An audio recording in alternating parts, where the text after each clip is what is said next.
Bismillahirrahmanirrahim. Assalamualaikum warahmatullahi ta'ala wabarakatuh.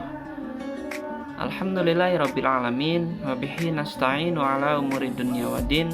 Wassalatu wassalamu ala asrofil anbiya'i wal mursalin wa ala alihi wa sahbihi ajmain. Amma ba'du. Anak-anakku sekalian, apa kabarnya hari ini? Semoga kita selalu dalam keadaan sehat walafiat dan senantiasa dalam lindungan Allah Subhanahu wa Ta'ala. Alhamdulillah, kita masih diberikan umur yang panjang sehingga kita bisa sampai di bulan Ramadan tahun 1442 Hijriah. Marhaban ya Ramadan, marhaban syahrul siyam, marhaban ya syahrul ghafur, marhaban ya syahrul barokah. Semoga di tahun ini kita semakin meningkatkan keimanan, ketakwaan, dan juga ibadah kita semua. Oke anak-anak, hari ini insya Allah Bapak akan menyampaikan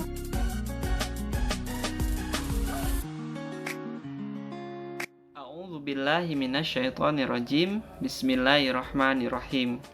Ya ayyuhalladzina amanu kutiba alaikumusiyam kama kutiba alal ladzina min qablikum la'allakum tattaqun.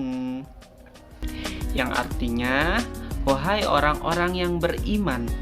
Di sini Allah Subhanahu wa taala menyeru hanya untuk orang-orang yang beriman. Wahai orang-orang yang beriman, diwajibkan atasmu berpuasa sebagaimana yang telah diwajibkan terhadap kaum sebelum kamu. Artinya, puasa itu tidak hanya dilakukan oleh umat Nabi Muhammad SAW saja, tetapi umat para nabi yang terdahulu seperti Nabi Daud juga melaksanakan puasa yang disebut dengan puasa Daud. Gimana cara puasa Daud? Puasa Daud itu dilakukan selang-seling. Misalkan hari ini puasa, besok tidak, besoknya lagi puasa, besoknya lagi tidak. Itu puasa Nabi Daud ya. Nah, lantas bagaimana sih caranya supaya puasa kita diterima oleh Allah Subhanahu wa taala? Para ulama menggolongkan atau mengkategorikan puasa itu terhadap 3 golongan. Apa saja? Yang pertama yaitu puasa awam, yang kedua yaitu puasa khawas, yang ketiga yaitu puasa khawasil khawas.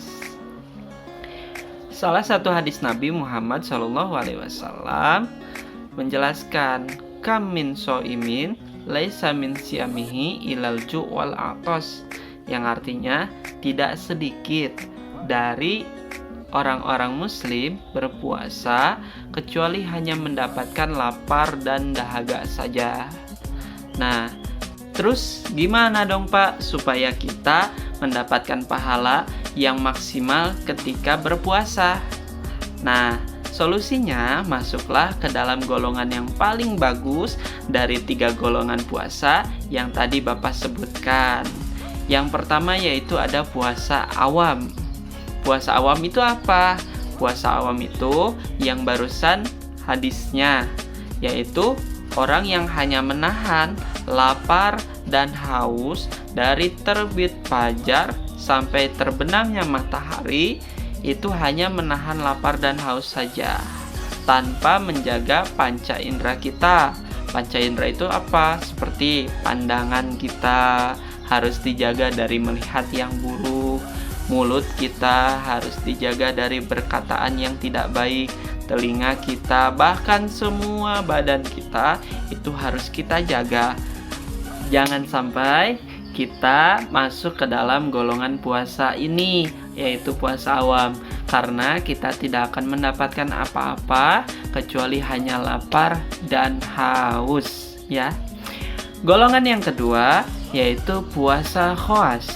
Puasa khawas ini tingkatannya lebih tinggi daripada puasa awam tadi. Puasa khawas ini yaitu puasa tidak hanya menahan lapar dan haus saja, tetapi juga bisa menahan panca indera, mulai dari mata, telinga, pokoknya seluruh tubuh kita itu juga ikut puasa.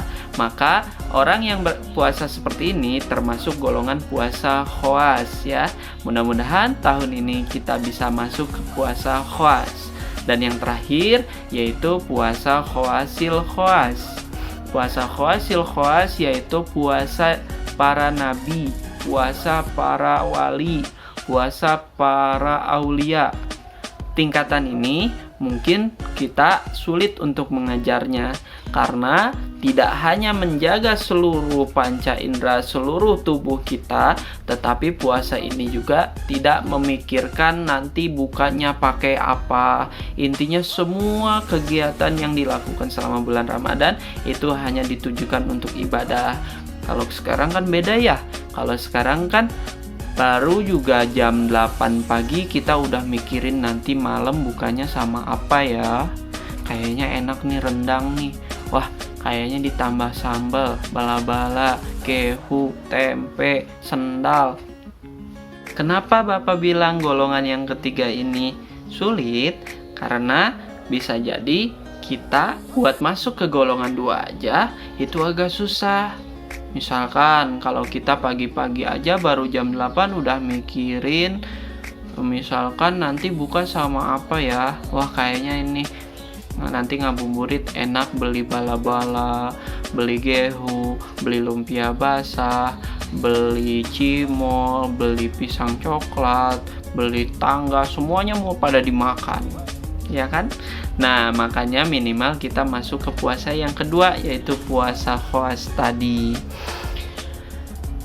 Kemudian setelah kita masuk ke puasa, ke golongan yang puasa, kita mengenal golongan puasa, kita lanjutkan dengan salah satu hadis Nabi yang bunyinya man soma Ramadana imanan wahtisaban ghufirallahu ma taqaddama min danbihi.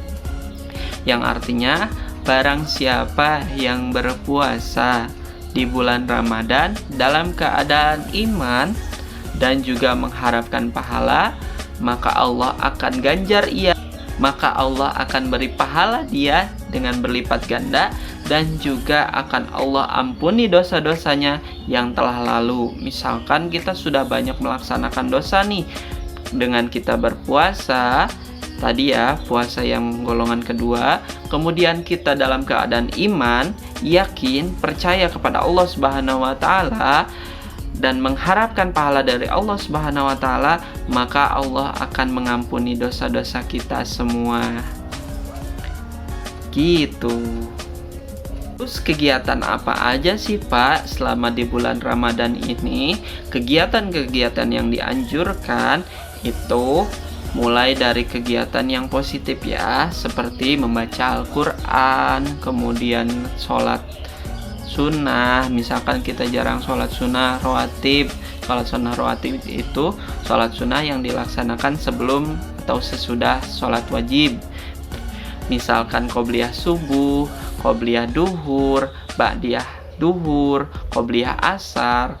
Ya, itu contoh-contoh sholat rawatib. Kemudian sholat-sholat sunnah yang lain seperti tahajud, sholat duha, ya, itu juga bagus dilaksanakan. Makanya pada kesempatan hari ini, mudah-mudahan kita semua dapat meningkatkan ibadah, keimanan dan ketakwaan kita kepada Allah Subhanahu wa taala. Baiklah anak-anakku sekalian, mungkin cukup sekian yang bisa Bapak sampaikan. Kurang lebihnya Bapak mohon maaf.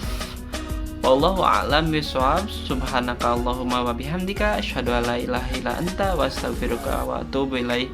Wabillahi taufiq wal hidayah wa ridha wal inayah. Wassalamualaikum warahmatullahi wabarakatuh.